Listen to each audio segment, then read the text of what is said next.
Mhm.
There should be. Let me see.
Andy, how are we looking?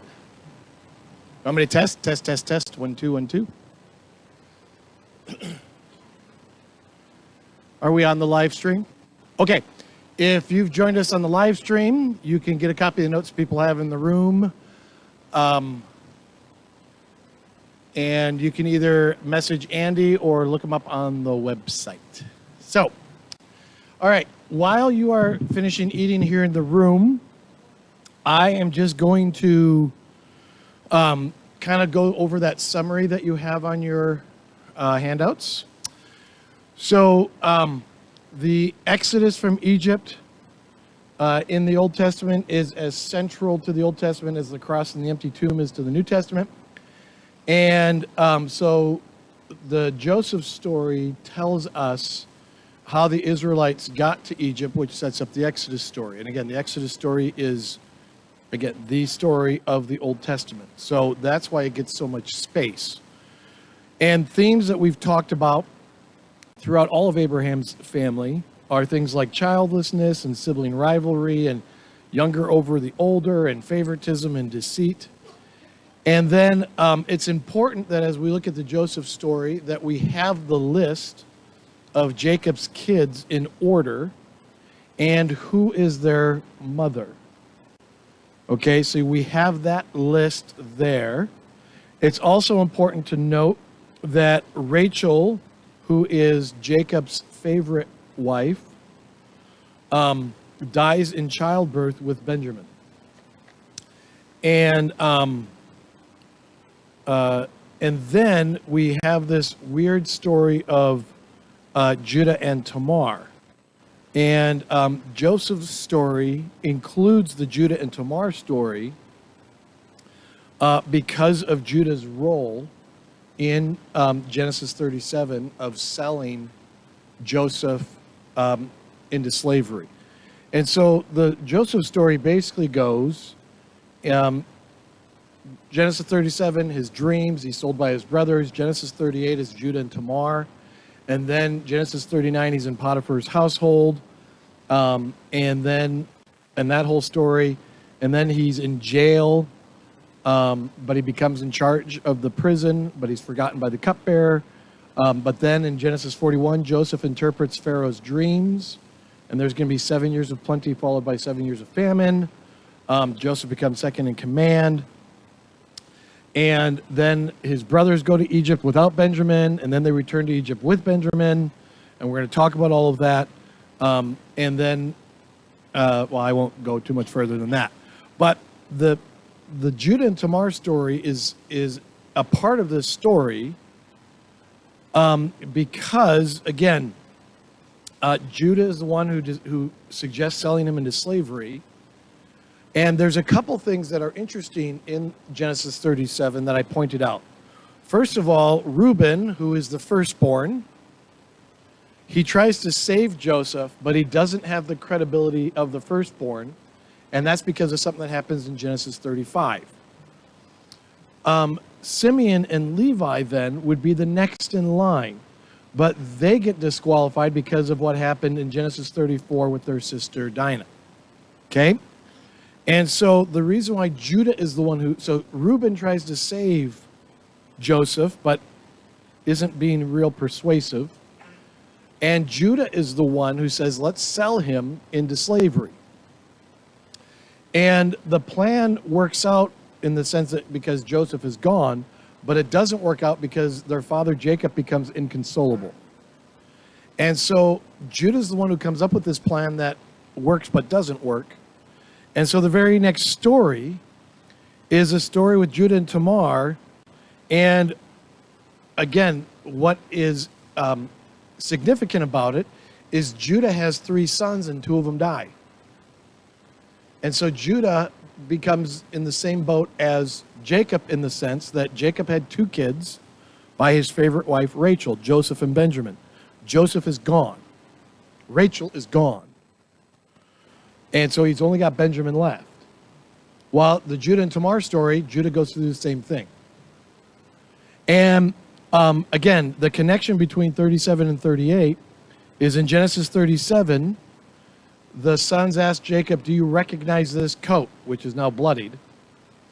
And in Genesis 38, Tamar asks Judah, do you recognize these things which are yours? And so the 37 and 38 are connected because of the similar theme and the similar language. That word for recognize is nakar. And we're going to see it one more time in the Joseph story. Okay? And so, yeah, and then the rest of Joseph's story continues. And this is where I want to pick it up in Genesis 42, verses 1 to 8. And so I would like you guys at your tables to read Genesis 42. Now, at this point, Joseph has become second in command, and the 7 years of plenty and the 7 years of famine have happened, or at least the 7 years of plenty have. and we're in the 7 years of famine. Okay? So go ahead and read Genesis 42, 1 to 8, and then just answer that question. And I talked about this a little bit last week, but we'll quickly go over it again. And go.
Yes, sir. Oh, no. If you've done 1 to 8 and you've answered that question, we can keep moving. Did you guys already answer the question? Okay. So the answer is Jacob doesn't send Benjamin. And the reason given is for fear that what might happen to him. And I just want to point this out, that Jacob continues to treat Rachel's sons differently than all of the other sons. Just put yourself in one of the other 10 sons' shoes. Dad, you still have 11 of us. You still have 10 of us. And it's like they don't count. Because the only one he's worried about is Benjamin. Just like he was worried about Joseph. And so really, if you're the brothers, this is kind of offensive. But again, remember the Judah and Tamar story. Jacob has already lost Rachel and Joseph. Judah lost 2 of his sons. And when he lost 2 of his sons, he wasn't willing to give up the third to the same person who he thought was responsible for the death of the first 2. Jacob is simply doing the same thing that Judah's doing, or that Judah did. And so you get this sense, it's not mentioned in the passage, but if you just see the parallel, now put yourself in Judah's shoes. Oh, I know, I get it. I get why Dad won't send Benjamin. He should understand, even though you could argue it's offensive. All right, now just a quick timeline thing. Oh, the other thing, sorry. Verse 7. As soon as Joseph saw his brothers, he recognized them. There's the word nakar. It's the same word used when they asked Jacob, hey, do you recognize this coat? Same word used by Tamar. Do you recognize who these belong to? And now Joseph, nakar, he recognizes his brothers, but his brothers do not recognize him. So you have this whole idea of Joseph sees something that his brothers don't. And he recalls the dreams. And then it's interesting, he sees something, the brothers don't see something, and Joseph's immediate response is, "You're spies. You've come here to see where our land is unprotected." He is already up to something in trying to figure out if his brothers have recognized anything else. Okay? So, now please read Genesis 42, 18 to 26, and answer those two questions. Who does Joseph want to see, and who does he keep behind? Oh, timeline. Joseph was 17 when he had his dreams. He was 30 years old when he became second in command. Now the 7 years of plenty have gone by, and now we're within the years of famine. So we're probably talking at least 20 years from the time of his dreams to the time of what we're reading here in Genesis 42. Okay, just to put that in a little bit of perspective for you. So he was 17 when he had the dreams. He was 30 when he became second in command under Pharaoh. And then there are 7 years of plenty, because that was what the dream was, followed by 7 years of famine. While we're somewhere in those years of famine, it could be year one of the famine, it could be year 2 or 3. Don't know how long it took for that famine to affect Jacob's family. So, but he's at least 37 years old when this happens, which would be 20 years later. Okay? So go ahead and read that passage and answer those two questions.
Okay, who does Joseph want to see? Benjamin. Now look, Joseph's a smart guy. He realizes that Benjamin isn't there. He can probably figure out why. Dad doesn't want him to go with these 10 guys, which, if you're Joseph, is worrisome. Because that means these 10 brothers still aren't trustworthy. Okay? So he wants to see Benjamin. And he makes them leave who behind? Simeon. Now, why Simeon? You would think it would be the firstborn. Reuben, the oldest, is the one who should stay behind. He has no power in the family, and what's the other thing about Reuben in the Genesis 37 story? What did Reuben do in the episode with Joseph being sold into slavery? He tried to save him. So Simeon is the oldest who didn't try to save him.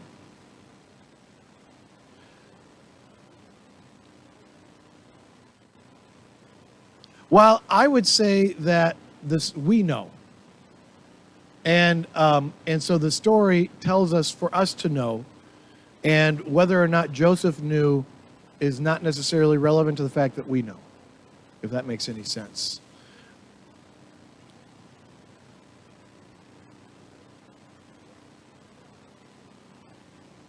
Yes. Oh yeah, yeah. That's a good point. So that would answer that question, Marvin, is that Reuben was the one. Reuben says in Joseph's presence, we're getting punished because of what we did to Joseph. And Joseph is eavesdropping because they don't know he can speak their language. The other thing I heard over here, I think it was you, Jay, and I hadn't thought about this, but it's a possibility. While Simeon is the second born of Leah, Benjamin is the second born of Rachel. So maybe he's just trading second born for second born. Was that you that said that, or is it somebody else? Oh, okay. I heard you. I heard you say, well, Simeon is the second born, and I was like, oh, that's really interesting. That could be it too. But you get full credit for it, Jay. All right. So you see, again, this playing out. Now, I would like you to read both Genesis 42, 29 to 38, and Genesis 43, verses 1 to 14, and answer those two questions below. Okay? And go.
No, he didn't want. Yeah, he didn't want him to know who he was. Yeah, yeah, yeah.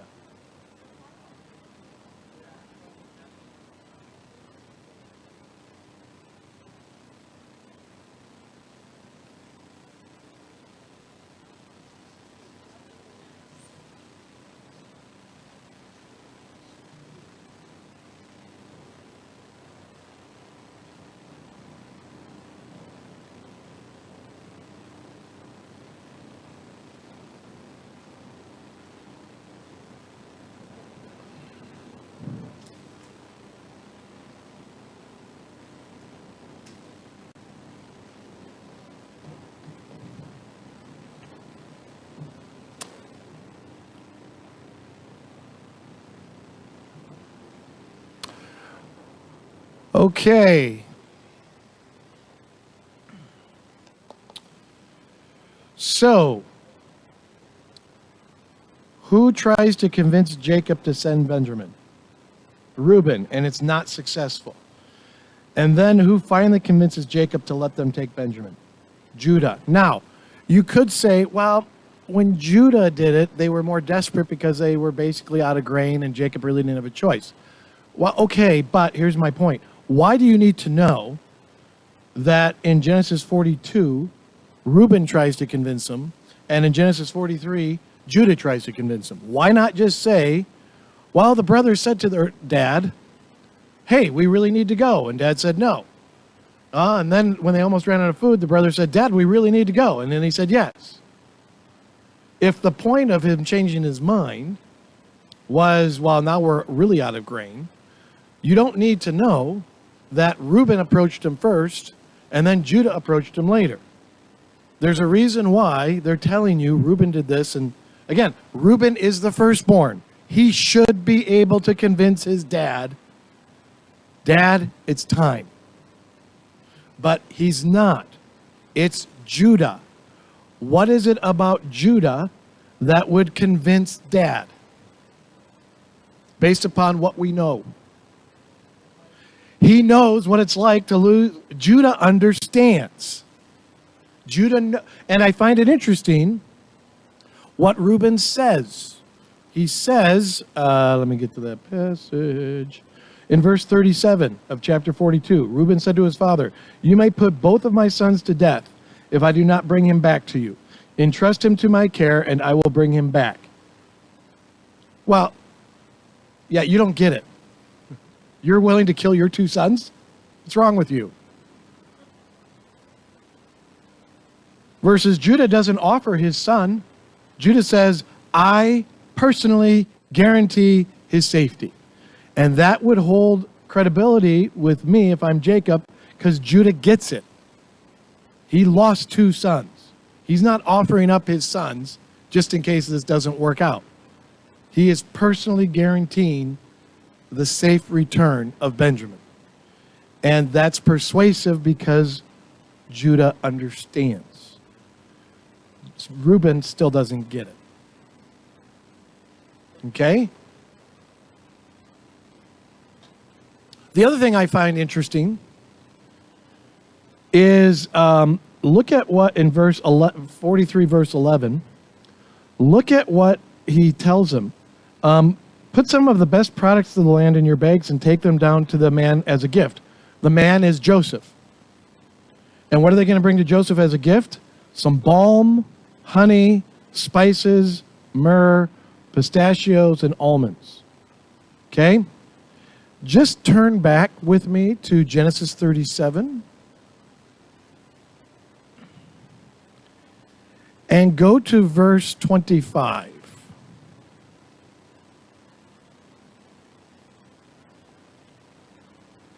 As they, the brothers, sat down to eat their meal, they looked up and saw a caravan of Ishmaelites coming from Gilead. Their camels were loaded with spices, balm, and myrrh. And what else were the Ishmaelites carrying that's not mentioned there, but we know they had it because they used it to buy Joseph? Silver. Now go back to chapter 43, verse 12. Take double the amount of silver.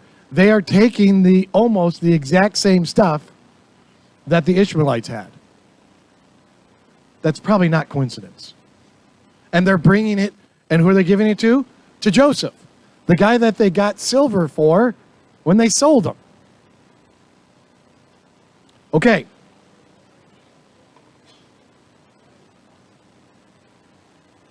Yeah, I noticed that. I don't know. Somebody asked me that last week or a couple weeks ago, and I haven't looked that up. I'm going to guess that's significant. The question is, why is Jacob called Jacob sometimes and other times called Israel? And I'm not sure, but it's a good question. What's that? Yeah, keep us confused. That's good. That's good. And it could be it's just a literary thing that he's just interchanging the name. But it also could be, no, when it's Jacob, it's signifying this, and when it's Israel, it's signifying something else. So, but I haven't looked that up, so I don't know. But isn't it fun not knowing? I don't know. Okay.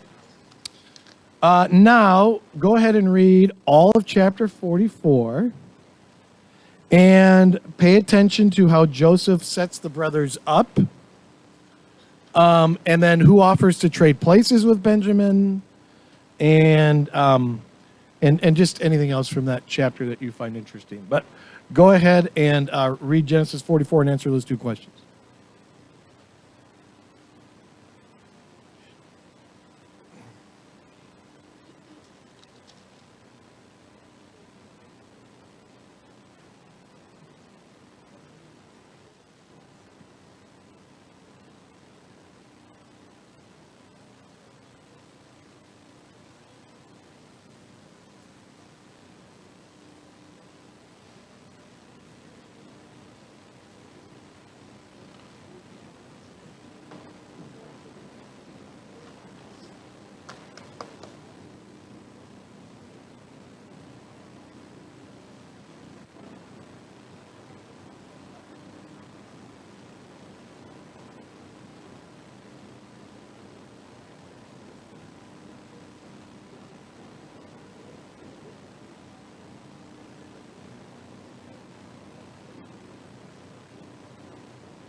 Yeah.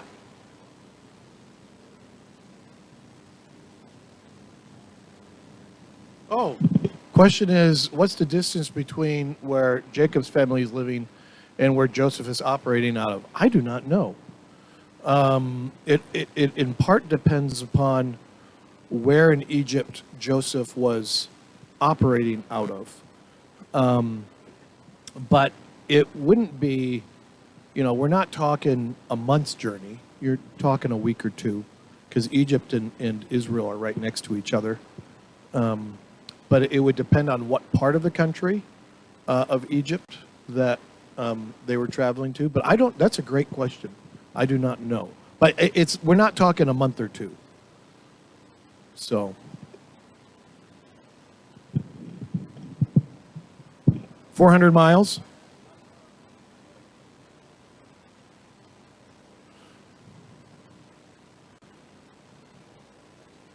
Yeah, but yeah, so Jerusalem to the border is again is not 400 miles. It's closer than that.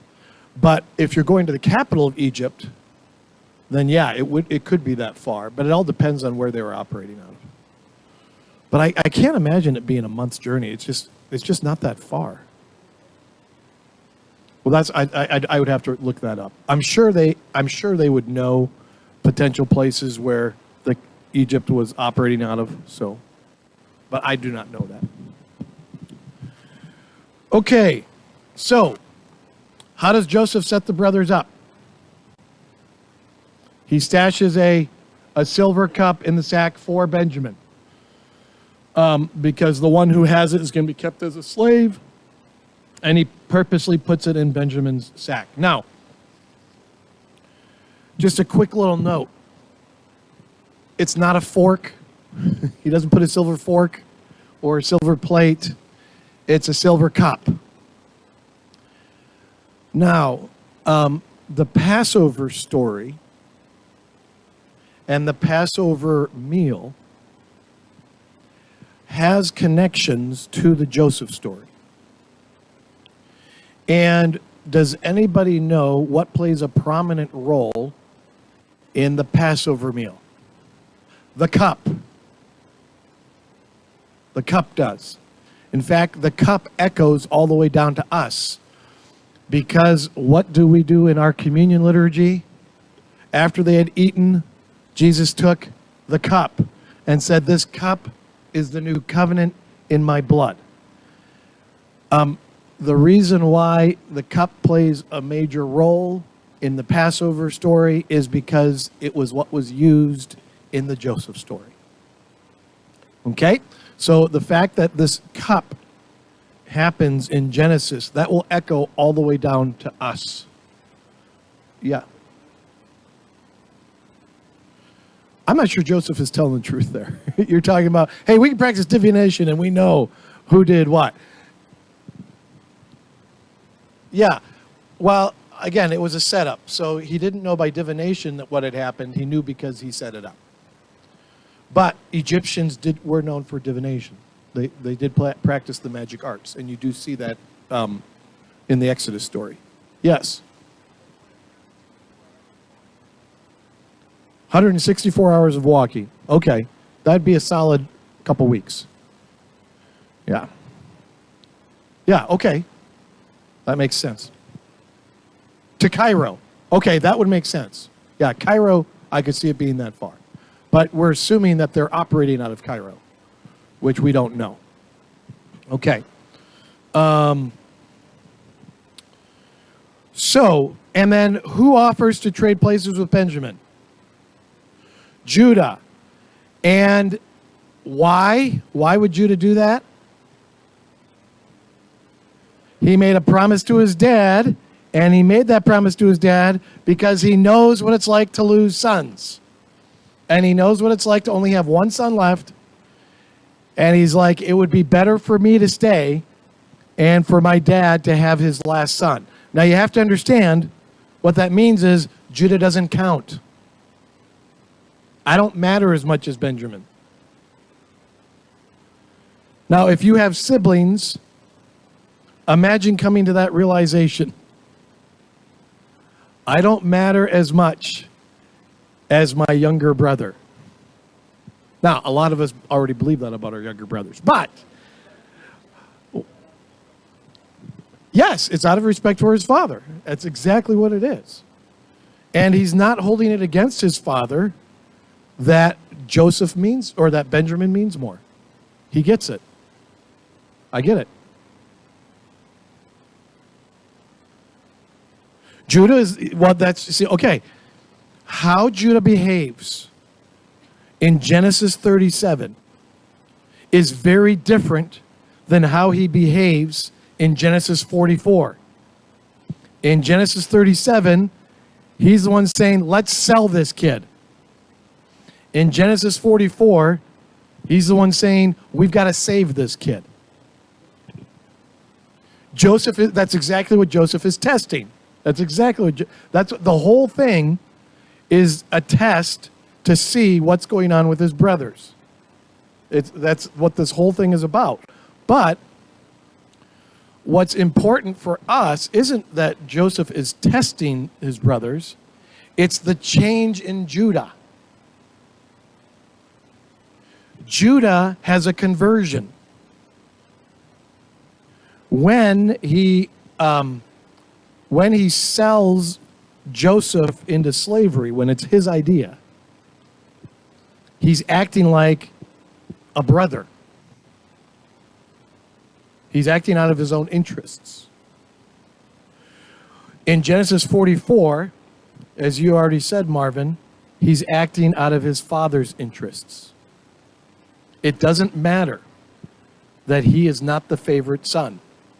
All that matters is what's important to his father. And if it's important to his father, it's important to him, and it doesn't matter what happens to Judah. Now, here's what's really important about this. This is the first time in the Bible that someone offers himself in place of someone else. It's the first time in the Bible that someone offers themselves in place of someone else. Now, everyone turn to Matthew chapter 1.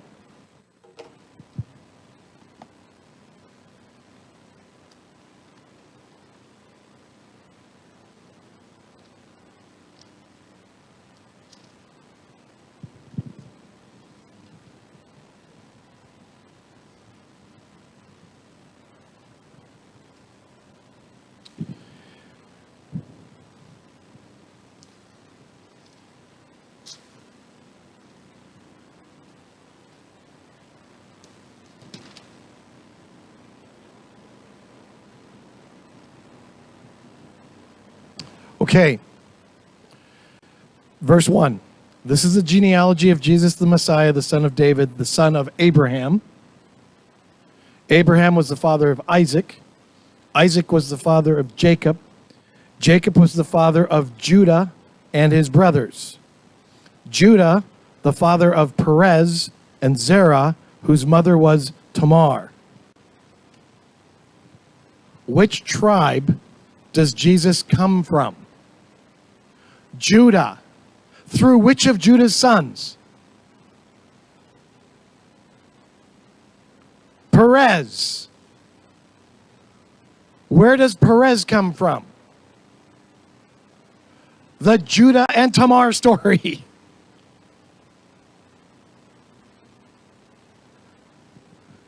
It makes sense that the Messiah who comes to take our place, why?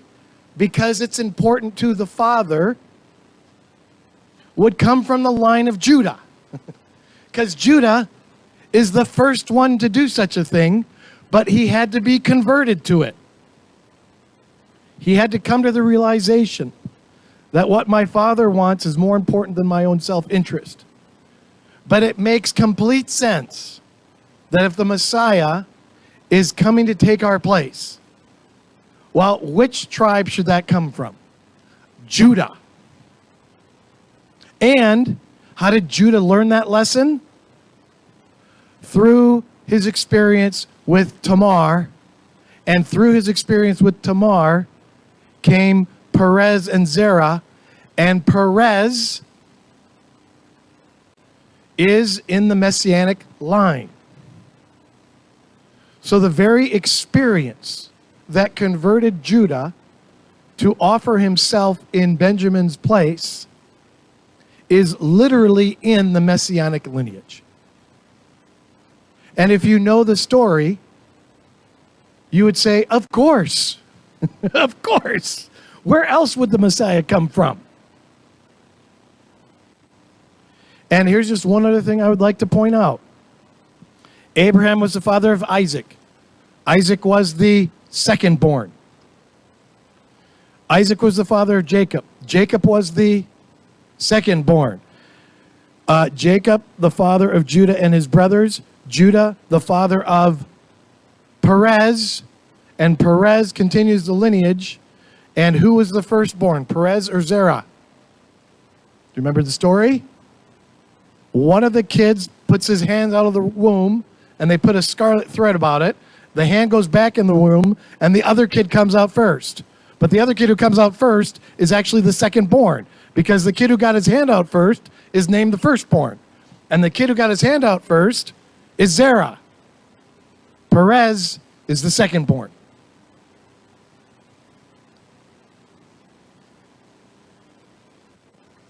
Well, yeah, I know.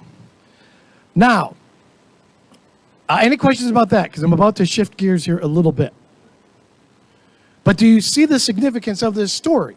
Because one, it sets up the most important story in the Old Testament, and I would argue you have the lineage that sets up the most important story in the whole Bible. So this Joseph story is pivotal and foundational for all sorts of reasons. It's what made the Messiah come from, it's why he's the Lion of Judah and not the line of Joseph. Notice it's not Joseph's lineage. It's Judah's lineage. It's the Joseph story, but the Joseph story is meant to make us understand who Judah is. And you have to understand that when the tribes separate into two kingdoms, the northern kingdom is 10 tribes, and the southern kingdom is 2 tribes. What are the 2 tribes of the southern kingdom? Judah and Benjamin. In this story right here. That is not accidental. Okay, now we got to move on because I only have 20 minutes. We can go a little longer. Okay, what I would like you to do, and this is important, we will take time to do this, is look up those passages and go ahead and do a divide and conquer. Have how many passages are there? Genesis, there's 1, 2, 3, 4. So have 4 different people look up each of those passages, read them, and then answer the question, why did Israel go to Egypt? And then have someone else at your table look up Exodus 4:22 and answer the question, what does God call Israel in that passage? Okay? So, why did Israel go to Egypt? And what does God call Israel in that passage in Exodus? Okay? And go.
Okay, let's see what we came up with here.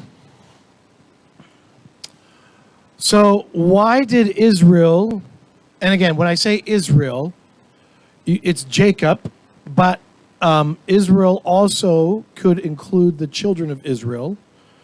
But why did Israel go to Egypt?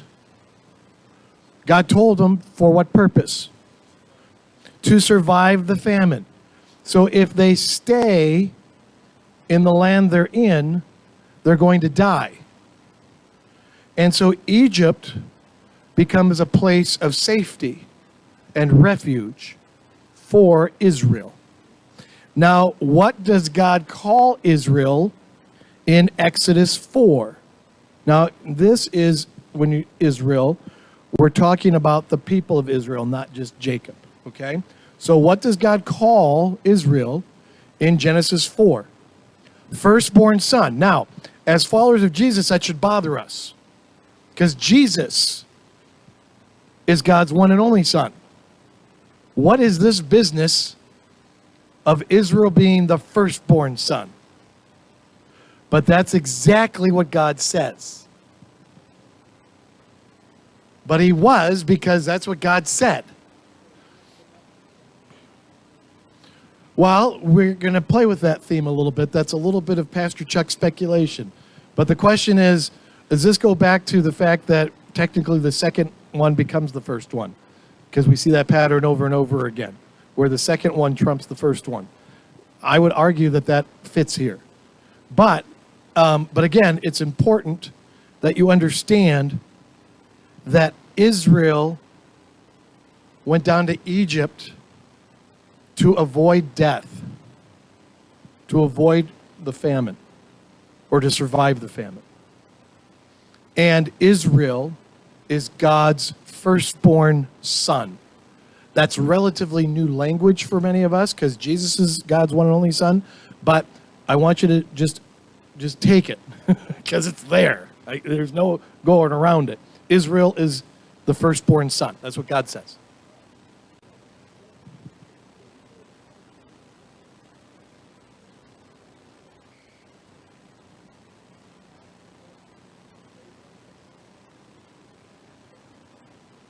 Absolutely. The question was, is God saying to Pharaoh when he says in chapter 4 of Exodus, look, Israel is my firstborn son. You're not letting him come worship me. And if you don't, I'm going to kill your firstborn son. And Marvin asked, well, is that God's way of saying, don't mess with my kid? The answer is yes.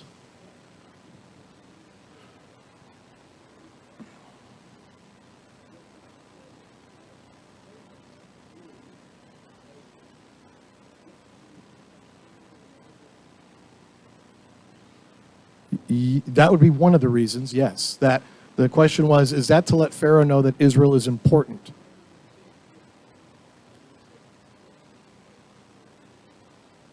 No, because I would say, now, obviously it's metaphorical, not literal. But when God says, Israel is my firstborn son, I would take that metaphorically, obviously, but I would also take it as if God means it. Again, if you take my Exodus class, which maybe I'll teach in the fall, I will explain the significance of a firstborn son. But I'm not doing that tonight, because then you won't come to my Exodus class in the fall.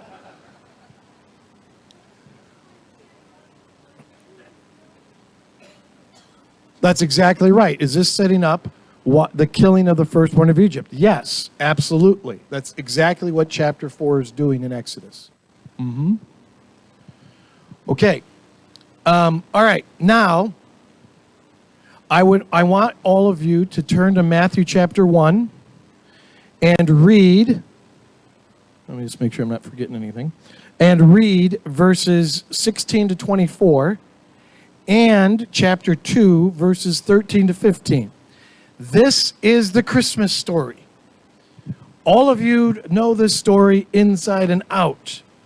You've read it a million times, and you have never, ever, in all likelihood, realized this is an echo of the Joseph story. So what I would like you to do is look for any similarities in these two passages to the Old Testament Joseph story we just read. And let me give you the first one, because I'm a gracious, generous teacher. Look at verse 16. Who's Joseph's father? Jacob. So the New Testament Joseph's dad, his name is Jacob. Just like the story in the Old Testament we just read. So go ahead and read those two passages and see if you can find any other similarities. And go.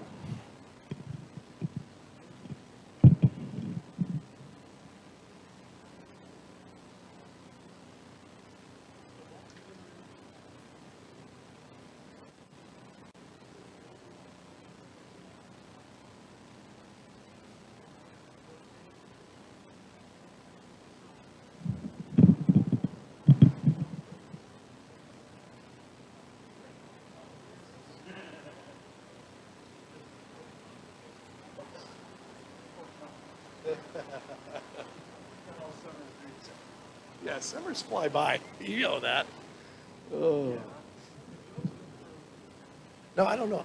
Exodus would make a lot of sense after doing this. So it's what I'm going to do next spring. I'm not sure.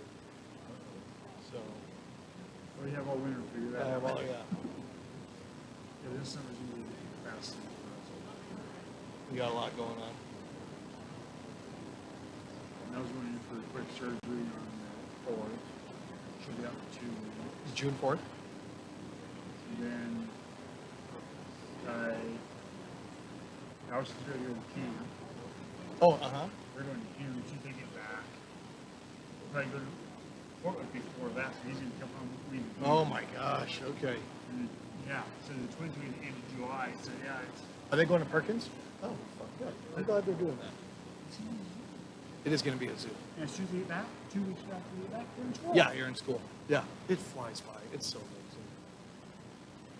And I'm running fires again this year, so I'll probably run it. You're doing what? You might be doing it. Oh, is that right? That's right, during the tip in the summer. Because you're out running fire. Why am I on call? So they can call me on At any Friday and time. say, can you be here in the morning? And now, how far of a region would you go?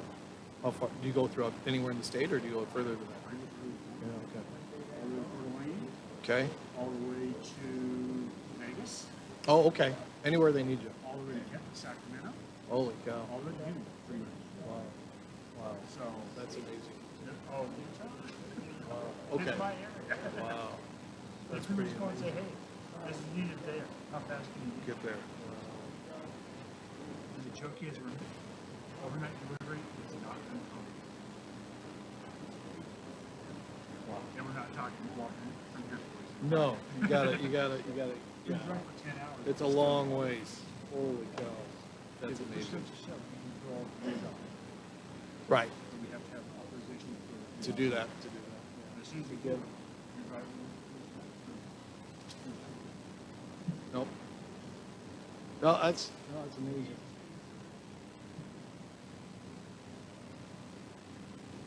I was hoping you would find two. Well, if you found more, that's great.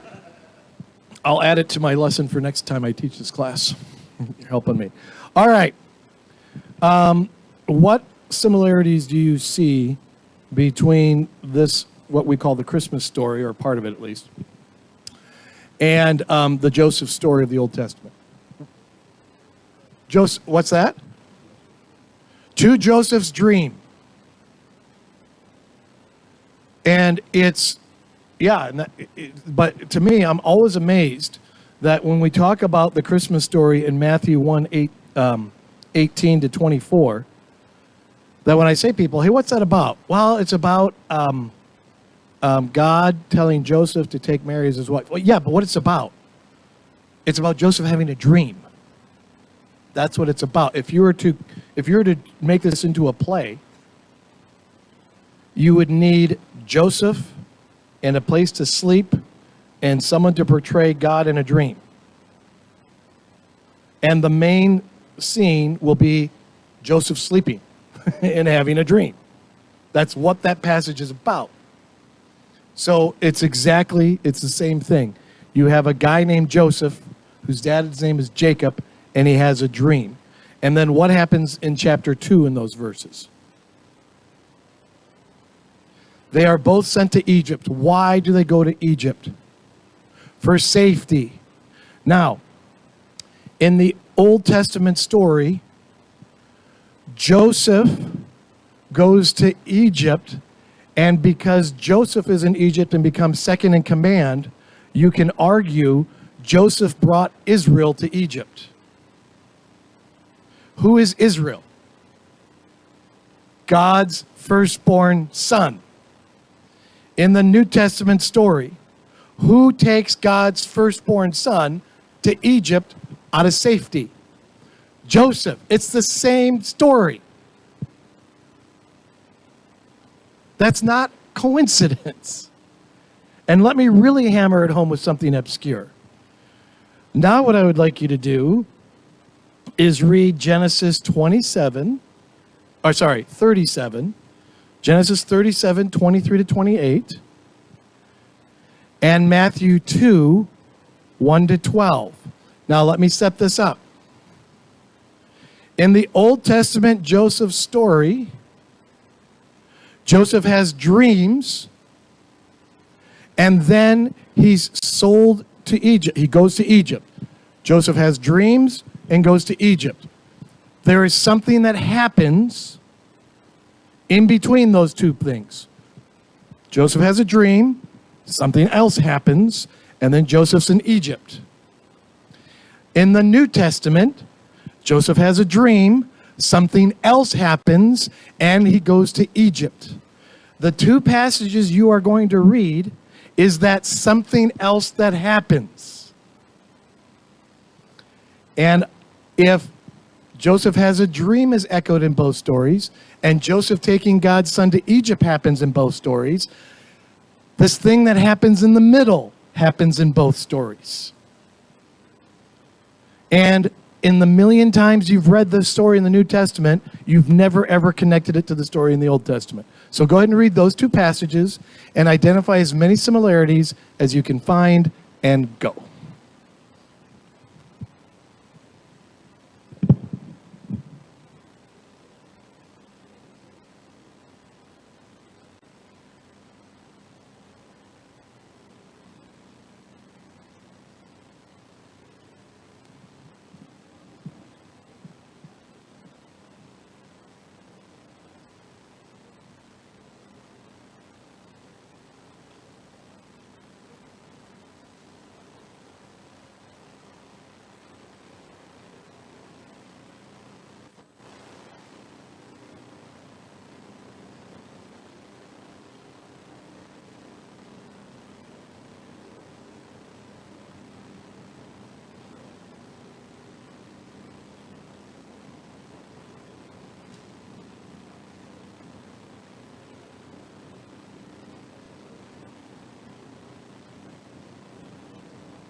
Okay.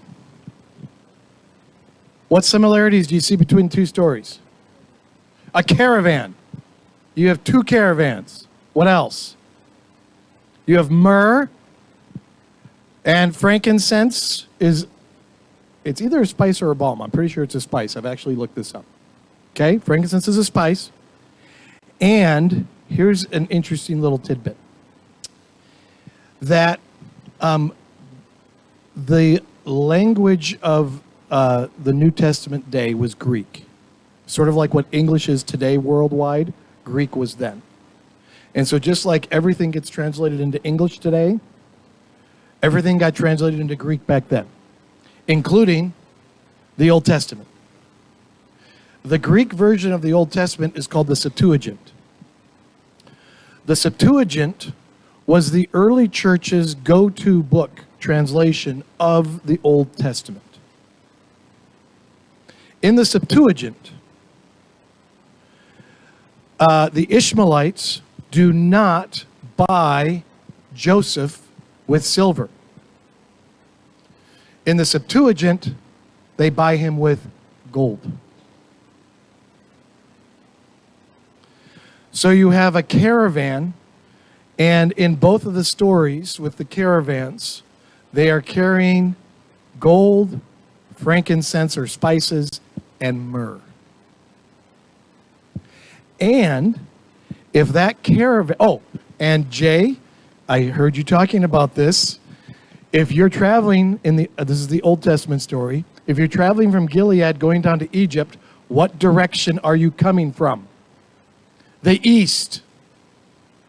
So you have caravans coming from the east with gold, frankincense, and myrrh, and they both make a stop in Israel. And in the Old Testament, if they don't make that stop, does Joseph go to Egypt? No. In the New Testament, if the Magi don't make the stop, does Joseph have to go to Egypt? No. The only reason Joseph goes to Egypt is because Herod found out from the Magi about the king of the Jews, and if Herod never finds that out, he never tries to kill the child. So then they would never have to go to Egypt. But because that happens, because the Magi came from the east, Joseph has to take God's son to Egypt. None of this is coincidence. All of this is intentional by Matthew, because Matthew is trying to tell us something about Jesus. All right, now, if you need to leave, you can leave. I probably have maybe 10 minutes left, okay? I will not be offended if you need to leave. But I will not repeat this class for another 5 years, so you will not get the answers to what I'm about to tell you. Okay, now, in Matthew chapter 2, verse 15, it says, "And so was fulfilled what the Lord had said through the prophet, out of Egypt I'd called my son." This is problematic, and I'll talk about why in a second. Now, at your tables, what I would like you to do is I would like you to read Micah 5, 1-4, and Matthew 2, 1-6, and answer the question, how does Jesus fulfill the prophecy in Micah? Okay? And then I want you to read Hosea chapter 11, verses 1-4, and Matthew 2, 13-15, and how does Jesus fulfill the prophecy in Hosea? You should see a difference, and that difference should bother you. And go.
Okay. Let's see how we're doing. So Micah 5:4 is talking about, or Micah 5 verses 1 to 4, sorry, is talking about what? Is talking about, yeah, but in a generic sense, is talking about a ruler that's going to come from Bethlehem Ephrathah. So Micah is talking about something that is going to happen. And Jesus fulfills it because he's born in Bethlehem. So Micah is talking about something that is going to happen, and Jesus comes along and fulfills it. And when we think of Jesus fulfilling prophecy, we think, this is what we think of. Micah, a prophet, said this is going to happen. The Messiah is going to do this. And then Jesus comes along and does it. Or like what I read on Sunday about Isaiah, talking about the suffering servant. And then Jesus comes along and does it. Okay? And that is one way that Jesus fulfills prophecy. But if you try to do that with the next one, it doesn't work. Okay? What Hosea 11, 1 to 4, what is that talking about? When Israel was a child, I loved him, and out of Egypt I called my son. What is that referring to? Egypt. Right. So if Micah's prophecy was about something that happens in the future, Hosea's prophecy is talking about something that happened in the past. It already happened. What Hosea is talking about here is something that has already happened. So then how does Matthew come along and say Jesus fulfills this? Because this isn't talking about the future. It's talking about the past. And so our understanding, and so then we try to come up with explanation. Well, there was a double meaning in what Hosea was saying, or there's this, or is that. No. There is no way that you can look at Hosea 11, 1 to 4, and make a case that's talking about the future Messiah. It is impossible. It's not there. So what's Matthew doing? Because Matthew says, this happened to fulfill exactly. I'll repeat that because then everyone heard you. For the New Testament writers, when they say Jesus fulfills what was said through the prophets, sometimes they mean what happens in Micah and what happens in Isaiah. That does happen. But sometimes it means something entirely different. Where Jesus fulfills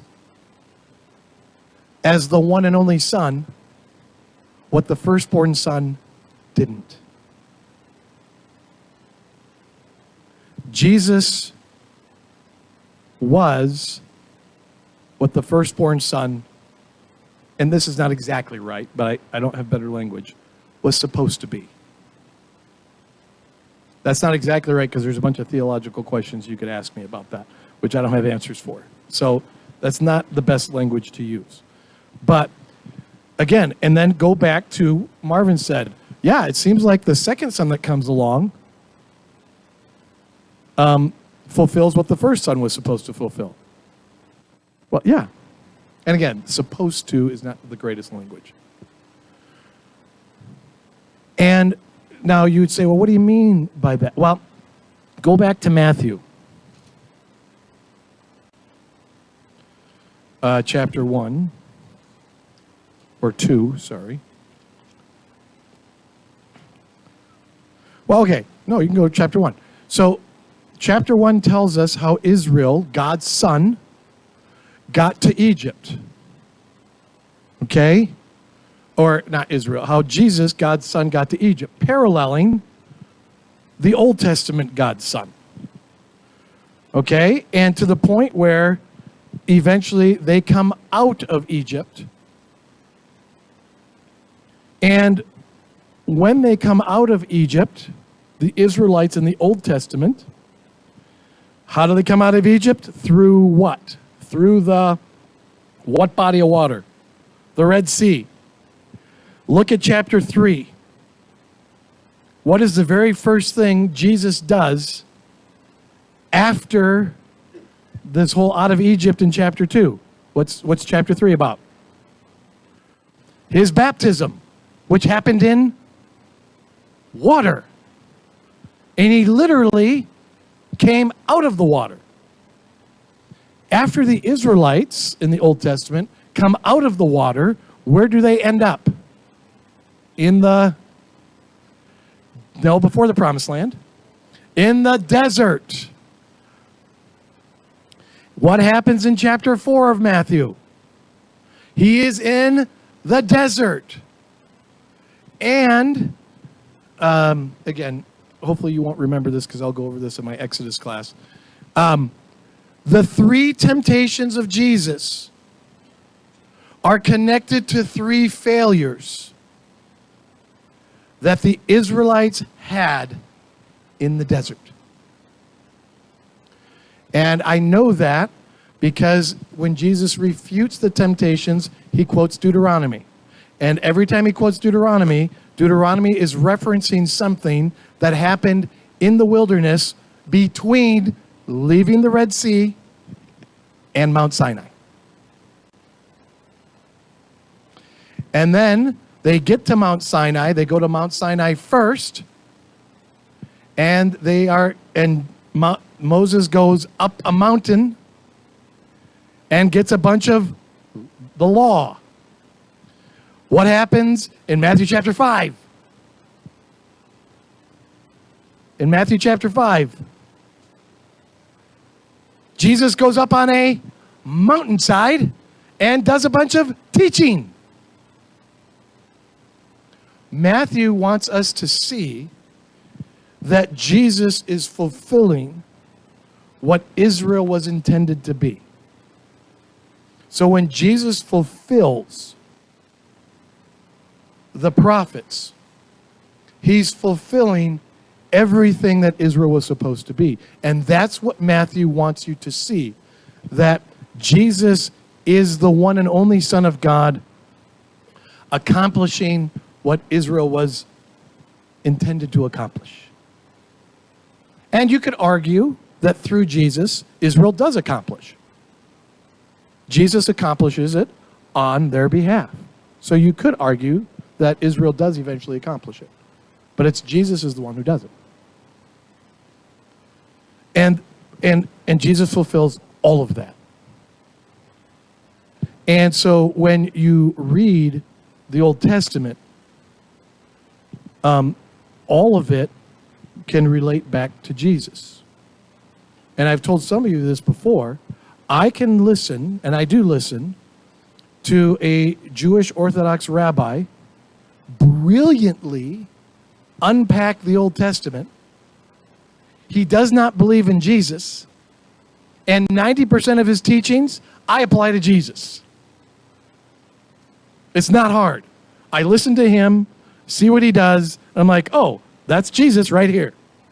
I listen to him, see what he does, oh, that's Jesus right here. Like 90% of the time. Jesus fulfills everything they were supposed to be.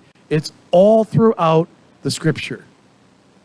And that's what the New Testament writers mean when they say this was to fulfill what was said here or here or here. It's not all just simply prediction fulfillment. It's much deeper than that. Includes that, but it's much deeper than that. Make sense? Even if it doesn't, just pretend like it does. It'll be fine. Okay, any questions about anything? Because I am done. And so I'll pray. But this is your last chance to ask a question for now. Yes, Steve. Yes. Oh, you're welcome. This is fun for me. So, no, thank you. All right. I always say, whether I'm preaching or teaching, hey, this is fun for me. If you get something out of it, that's an added bonus. So I'm having a good time. All right. Oh, that's great. If a couple of you wouldn't mind helping the Deerdorfs just pick up some of the dinner stuff, that would be great. I will close us in prayer and then have a great evening. Yes, Andy. Yeah, with the exception of maybe the one or two times the sound wasn't working, most of these should be online. Yep, absolutely. Andy was just asking me that, what the next class would be. I'm probably I'll just do Exodus next fall. So, but Exodus is a lot of fun because the plagues are a blast.